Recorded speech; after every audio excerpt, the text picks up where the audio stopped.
আধা ঘন্টা আগে ফায়ার ব্রিগেডকে ফোন করা হয়েছিল, আসতে লেট হয়েছে, ততক্ষণে অলমোস্ট সব পুড়ে গেছে উপরে যা ছিল।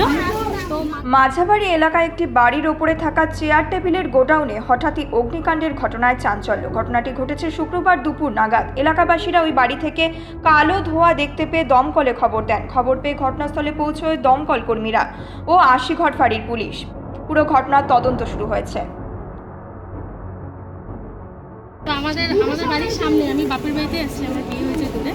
তো আসার পর আমাদের পাড়া প্রতিবেশী বললো যে তোর এরকম পিসির বাড়িতে আগুন লাগছে। হ্যাঁ, তারপরে এখানে আসার পর দেখলাম ধোঁয়া ছিল। আধা ঘন্টা আগে ফায়ার ব্রিগেডকে ফোন করা হয়েছিল, আসতে লেট হয়েছে, ততক্ষণে অলমোস্ট সব পুড়ে গেছে উপরে যা ছিল।